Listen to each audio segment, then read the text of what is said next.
Muito bem, agora 17 horas e 11 minutos, o Bandeirantes Acontece está no ar, vamos até às 18 com opinião, análise e informação, hora da análise na Rádio Bandeirantes. Vitória Fernandes, seja bem-vinda de volta aqui ao nosso programa, é um prazer tê-la conosco. E vamos começar falando de IOF. O ministro Fernando Haddad deu uma longa entrevista ao jornal O Globo nesse final de semana e comentou as desventuras do governo na área. Vamos lá. Isso, Macalossi, muito boa tarde, bom estar de volta. Essa turbulência causada pelo decreto que aumentaria as alíquotas sobre o IOF foi bem na sequência do anúncio do congelamento de mais de 31 bilhões de reais em gastos públicos. Nesse cenário de instabilidade que não afetou só o mercado, mas também o governo, integrantes que criticaram bastante a posição do ministro da Fazenda, Fernando Haddad, principalmente por não ter discutido uma estratégia de comunicação para evitar o ruído. Nessa entrevista ao O Globo, Haddad afirmou que tudo foi sim debatido na mesa com o próprio presidente Lula e os ministros que foram considerados pertinentes ao caso.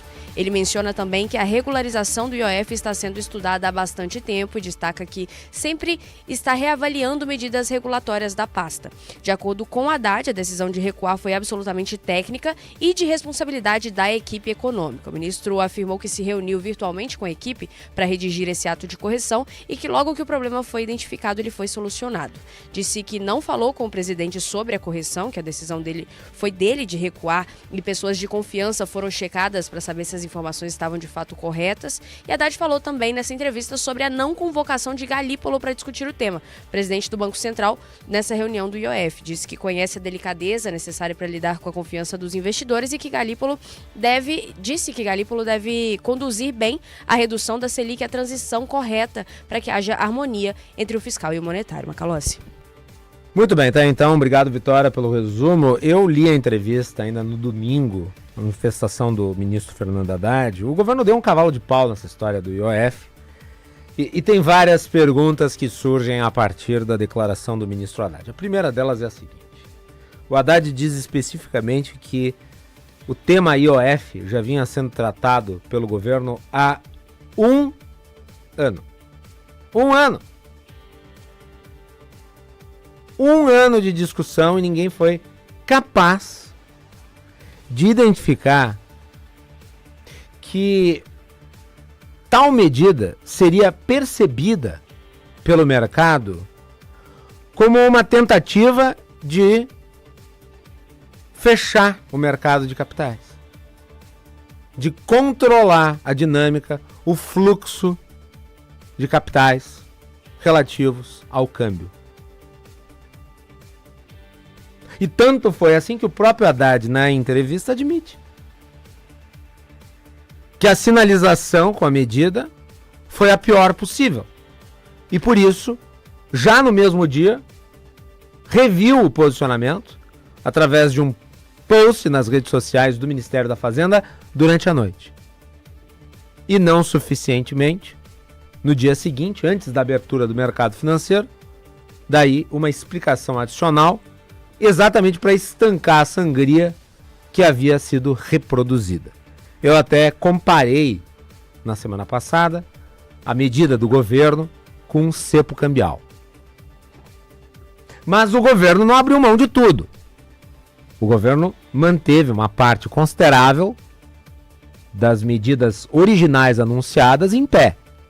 Dentre elas, e eu apontei aqui as consequências possíveis, está a elevação do IOF para a captura de crédito pelas empresas, que é uma medida que tem, sem sombra de dúvidas, natureza inflacionária. E eu expliquei por quê.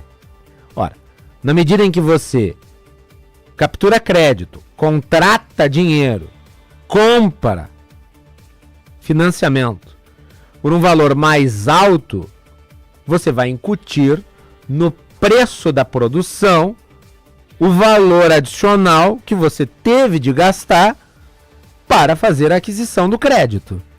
Portanto, você está embutindo no preço final um valor a mais. E isso tem efeito inflacionário. O Banco Central tem tentado atuar contra a inflação. A política do governo para IOF, ela dificulta a obtenção de crédito pelas empresas. E ela torna esse crédito mais caro. Portanto, A política fiscal do governo vai na contramão da política monetária do Banco Central. É por isso que o Haddad, mais uma vez, admitiu que o Banco Central não foi consultado em relação à matéria, ainda que antes da manifestação original do Haddad, um dos integrantes do Ministério da Fazenda tenha dito que havia sido sim discutido com o Banco Central. Bom, me parece muito evidente que não foi discutido com o Banco Central, porque se tivesse sido discutido com o Banco Central, talvez nenhuma das medidas relativas à IOF tivessem sido colocadas em prática. O IOF não é um imposto que sirva para arrecadar, ele é um imposto de regulação, ele não é um imposto com natureza arrecadatória. O que o governo está tentando fazer aqui é usar o IOF como um mecanismo de arrecadação adicional, porque me parece que nós chegamos a um limite na capacidade de arrecadação do governo, que precisa elevar suas receitas para sustentar o arcabouço fiscal. Mesmo com os recordes batidos ano a ano de arrecadação pelo governo Lula, não há nenhuma sinalização de que isso tenha tido efeito na trajetória da dívida pública. A trajetória da dívida pública continua em crescimento. E ao mesmo tempo, isso é muito preocupante, nós estamos observando o esgarçamento do arcabouço fiscal da forma como ele está posto, inclusive com a admissão pública de integrantes do governo de que ele tem prazo de validade. Qual é o prazo de validade do arcabouço fiscal? 2027. Teve uma entrevista da Simone Tebet dizendo que haverá uma margem depois da eleição para que se faça o recálculo fiscal do país. E se nós observarmos, aos poucos, o orçamento livre será consumido pelo orçamento obrigatório. E nós não teremos mais capacidade de investimento. Os números são alarmantes e são superlativos. Na atual dinâmica, em 2026, nós teremos, em termos de espaço no orçamento discricionário, uma sobra de 155 bilhões de reais na variação com as emendas.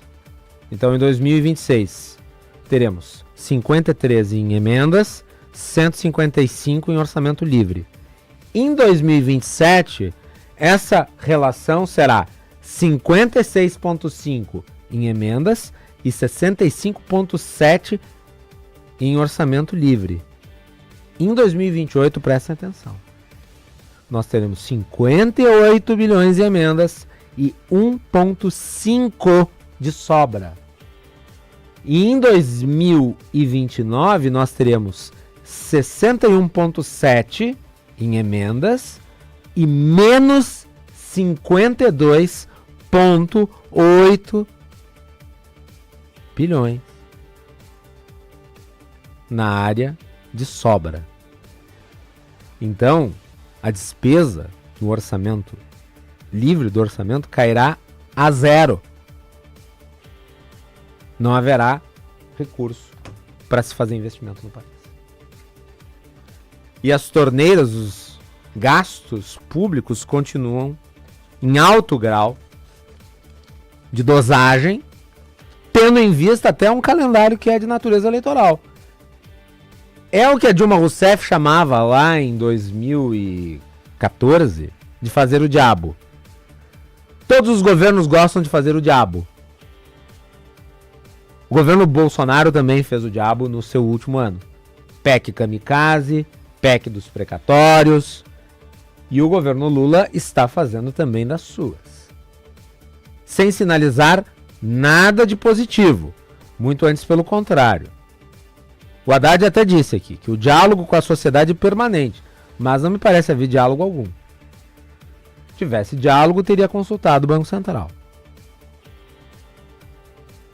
E, claro, ele, de certa forma, tenta empurrar também a responsabilidade para o Congresso Nacional. E o Congresso tem, sim, responsabilidade.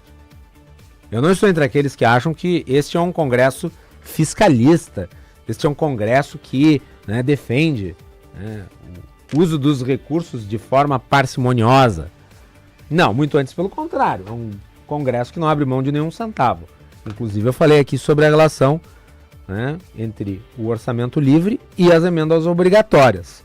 Elas não param de crescer. 53 bilhões em 2026, 56 em 27, 58 em 2028 e 61 em 29. Então, independente das dinâmicas econômicas que se imponham, a obrigatoriedade que está estabelecida é de elevação do custo das emendas.